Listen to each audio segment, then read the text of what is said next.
ပြီးတော့ကွင်းရဲ့မျက်လုံးတွေကိုစိုက်ကြည့်ရင်တေချာစဉ်းစားပြီးမှဖြေပါမင်းရဲ့ဖြေကိုငါစောင့်နေမယ်လို့ခိုက်ဤပဲပြောပြီးထွက်သွားပါတယ်ကွင်းကတော့ရေချိုးစုံလေးနဲ့မျက်ရည်ဝင်းကြံခဲ့တာပေါ့အဲ့ဒီချိန်မှာကွင်းရဲ့အတော်ဖြစ်သူစီဖာရောက်လာပြီးတော့ကွင်းကိုဖက်ကနှစ်သိမ့်ပေးပါတယ်ကလေးရဲ့ဆယ်ဗီယွန်သာမတားခဲ့ရင်မင်းဘွားကြီးပြည့်စည်သွားတော့မှာပဲလို့စီဖာကစိုးရိမ်နေကြီးပြောရှာပါတယ်အတော်ပြသူကကွင်းကိုထူးခြားတဲ့သတင်းတစ်ခုပြောပြလာပါတယ်။အဲ့ဒါကတော့ကွင်းရဲ့ဘွားကသူမအတွက်တန်ဖိုးရှိဆုံးမြေကွက်ကိုအမွေပေးခဲ့တယ်ဆိုတာပါပဲ။အဲ့ဒီမြေကွက်ဟာမြို့လေကောင်မှရှိပြီးတန်ဖိုးအဖြစ်ဒေါ်လာ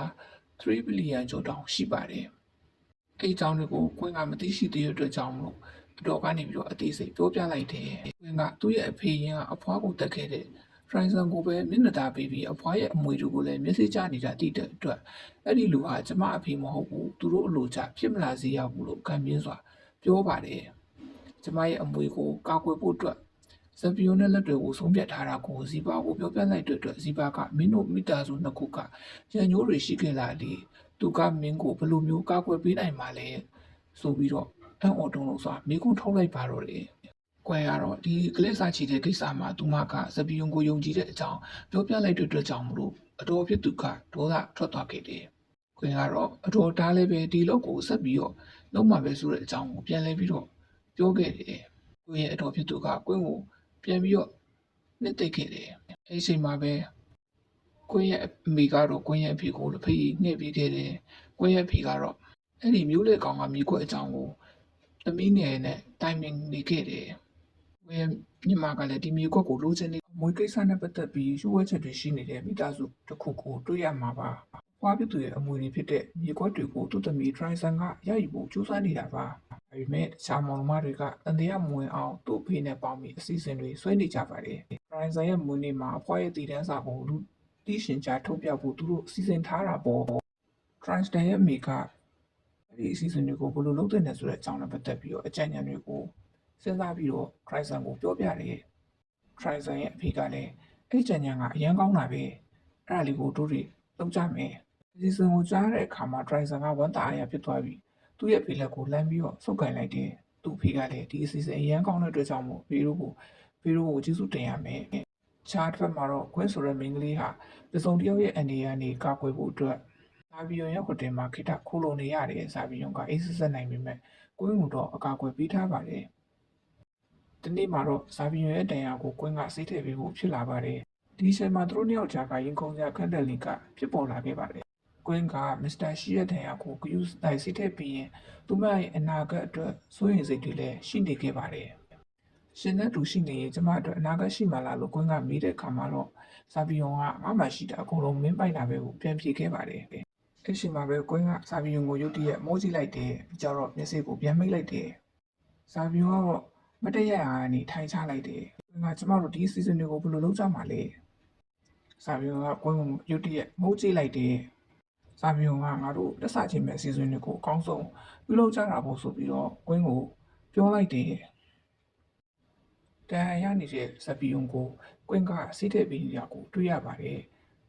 မျိုးသားကအောက်ကကြည့်လို့ကောင်းရလားလို့မေးလိုက်တဲ့အခါမှာကောင်မလေးကသူ့တန်ရာကိုပြောတာမှတ်ပြီးစိတ်ထည့်ပြီးနေတာလေလို့အပြစ်ကင်းစင်စွာပြန်ပြေခဲ့ပါတယ်။ဒါပေမဲ့စပီယွန်ကတော့သူပြောတာကောစောကိုပြောတာပါဆိုပြီးသူမကိုခရနောက်လေးစပြန်လိုက်တယ်။ဒီလိုနဲ့သူတို့ကြားမှာထူးခြားတဲ့တန်ရုံးစင်တစ်ခုစတင်လာခဲ့ပါတယ်။စပီယွန်ကသူမကိုသူ့အိမ်ရဲ့ကီးကက်လေးကိုပေးပြီးတော့မင်းကြိုက်တဲ့အချိန်လာခဲ့လို့ရတယ်။ငါနဲ့အတူတူနေချင်တယ်ဆိုရင်လည်းအမြဲတမ်းကြိုဆိုနေမယ်ဆိုပြီးတော့ကမ်းလှမ်းလိုက်ပါတယ်။ကောင်မလေးကတော့သူ့ရဲ့အရှိန်ဝါနဲ့ခွန်အားတွေကိုအားချပြီးတနေ့တော့ငါလည်းနှစ်လို့တန်ပါတဲ့သူဖြစ်လာစေရမယ်လို့စိတ်တွေကနေခိုင်ခိုင်မာမာဆုံးဖြတ်ချက်ချလိုက်ပါတော့တယ်။ကြောက်ခမ်းပြီးတော့ထွက်သွားတဲ့စပီယုံကိုကွင်းကရက်ပြီးတော့ချိန်နေခဲ့တယ်။နောက်တစ်နေ့မနက်မှာတော့ကွင်းဟာမြို့ကြောင်တဲ့ကိုဝင်လာပြီးတော့အိမ်ကိုဘာရီကူညီပေးဖို့ရှိတယ်လဲဆိုပြီးတော့အိမ်ကိုမေးလိုက်တယ်။အိမ်ကိုကတော့ဘာမှကူညီစရာမလိုတဲ့အကြောင်းကိုပြန်လည်ပြီးတော့ပြောလိုက်ပါတယ်။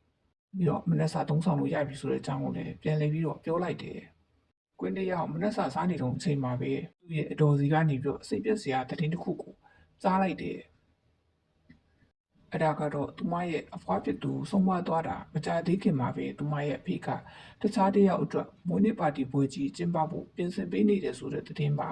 ။ပျော်ပွဲရှင်ပွဲလုပ်မဲ့အဖေကိုတားဖို့အတွက်သူမကထွက်သွားခဲ့တယ် အဲ့ဒီအချိန်မှာပဲဇပီယွန်ရောက်လာပြီးတော့သူမကိုထွက်မသွားဖို့အတွက်တားဆီးလိုက်တယ်ဇပီယွန်ကကွင်းကိုစုံစမ်းရေးအစီရင်ခံစာတစ်ခုပေးလိုက်ပါတယ်အဲ့ဒီထဲမှာသူမရဲ့မိသားစုဝင်တွေဟာကွင်းကိုအကွက်ချပြီးအမွေတွေလူဖို့ကြံစီနေကြတာကိုအထင်ရှားတွေ့လိုက်ရတယ်ကွင်းကသူမရဲ့အဖွားကဒီမြေကွက်ကိုသူမတယောက်တည်းအတွက်ပဲတည်တံ့စံထားခဲ့တာလို့ဇပီယွန်ကိုဖွင့်ရောက်ဝန်ခံလိုက်တဲ့အခါမှာတော့ဇပီယွန်ကသူမကိုအံ့ဩစရာကောင်းတဲ့ကမ်းလှမ်းမှုတစ်ခုကိုလုပ်လိုက်ပါတော့တယ်ဇာပီယွန်ကနေပြီးတော့မင်းကိုငါလူလို့သတ်မှတ်ထားပြီးသားမင်းလှုပ်ချင်တာမှန်တယ်များလှုပ်ခွင့်ရှိတယ်ဆိုတော့ဇာပီယွန်ရဲ့စကားတွေကကွင်းအတွက်အားစိတ်တစ်ခွဖြစ်သွားစေပါတယ်။ကွင်းကသူမရဲ့အဖွားအတွက်တရားမျှတမှုရှာဖို့ဆုံးဖြတ်လိုက်ပြီးတော့သူမရဲ့အဖေကအခြားသမီးတစ်ယောက်အတွက်ကန်းကန်းနာချင်းပပေးနေတဲ့မွေးနေ့ပါတီကိုတွားရောက်ဖို့ပြင်ဆင်ပါတော့တယ်။ဖွားဆုံးတာရက်ပိုင်းပဲရှိသေးပေမဲ့ပါတီပွဲမှာပျော်ရွှင်နေကြတဲ့မိသားစုဝင်တွေကိုကြည့်ပြီးတော့ကွင်းရဲ့ရင်းနှီးမာနာကြီးမှုတွေပြင်းထန်နေပါတယ်။အဖွားဆုံးတာရက်ပိုင်းပဲရှိသေးပေမဲ့ပါတီပွဲမှာပျော်ရွှင်နေကြတဲ့မိသားစုဝင်တွေကိုကြည့်ပြီးကွင်းရဲ့ရင်းနဲ့မှာနာကျင်မှုတွေပြင်းထန်နေပါတယ်။အားကြောင့်မို့သူကစာပီယွန်ရဲ့စီစဉ်တွေကိုလက်ခံလိုက်တယ်။ကွင်းနဲ့စာပီယွန်တို့ကလက်စာချင်းမဲ့အစီအစဉ်တွေကိုတယောက်နဲ့တယောက်အသေးစိတ်ဆွေးနွေးကြတယ်။ဒီနေ့ကတော့ချမ်းသာကြွယ်ဝတဲ့မှုမိသားစုရဲ့ချစ်တော်သမီးလေးထရိုင်ဆန်ရဲ့မွေးနေ့လေးပါ။ခန္ဓာထဲဝါလာတဲ့မွေးနေ့ပွဲကြီးမှာလူတိုင်းကသူမကိုဝိုင်းဝန်းချစ်ကျူးနေကြပြီးထရိုင်ဆန်ကလည်းလောကကြီးမှာသူမကိုသူမအပျော်ဆုံးလူသားလို့ခံစားနေရတာပေါ့သူမရဲ့ဦးလေးနဲ့အတော်ဖြစ်သူကလည်းတမိုးကြီးကားတော့နဲ့အတူ limited edition လက်ဆောင်တွေပေးအပ်ခဲ့တယ်ဧည့်သည်တွေကြားထဲမှာတော့ Tryson ဟာတကယ်ကိုနှစ်သမီးတစ်ပါးလေးလို့ထင်ပေါ်နေပြီးလူတိုင်းကသူမရဲ့ကံကောင်းမှုကိုမနာလို့ဖြစ်နေကြတယ်ဒါပေမဲ့တကယ်လက်ဆောင်မှုကခုမှစတာပါTryson ရဲ့ဖခင်ဖြစ်သူကပြိသက်လေမှာကြော်ညာလိုက်တာကတော့သူရဲ့မိခင် Tryson ရဲ့အပွားဟာကွယ်လွန်ကန်ဒီမှာ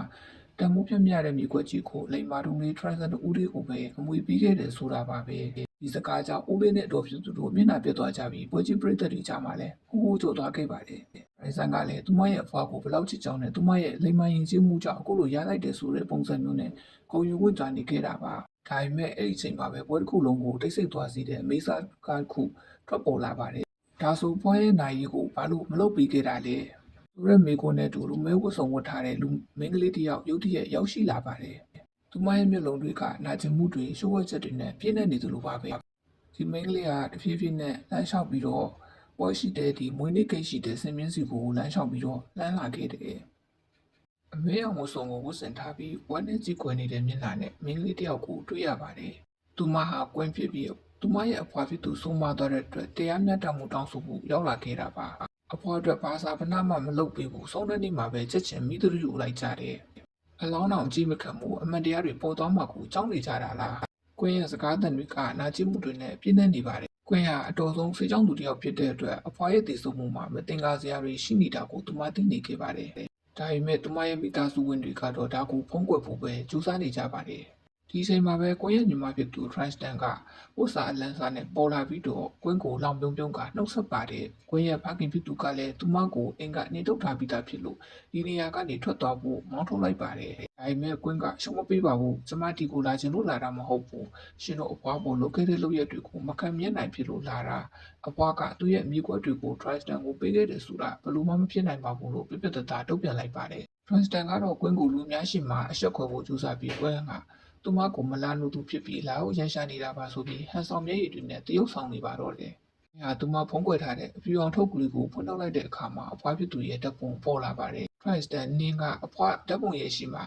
ကျိန်ဆိုရဲတဲ့တတိရှိလားအဖွားငါတို့အတွက်သက်လုံးပေးပေးမလုပ်ပြီးခဲ့တာနောက်ဆုံးမှာဇာပနာတော်ကိုကောင်းမရရှာဖို့နင်တို့ကတော့အမွေတော့ပဲလူနေကြတယ်။ Tristan ရဲ့တငယ်ချင်းတွေကတော့ကွင်းကိုဝိုင်းဝန်းတွန်းထုတ်ပြီးကိုတီးလက်ရောက်စော်ကားလာကြပါတယ်။ကွင်းရဲ့စကားကြောင့်ပတ်ဝန်းကျင်ကလူတွေကလည်းဒီတိုဝေပွန်လာကြပါတယ်။ဒါတော့သူတို့ဝိုင်းဝန်းတွန်းထုတ်လိုက်တဲ့အတွက်ကြောင့်မို့လို့ပြုတ်ကျသွားခဲ့တယ်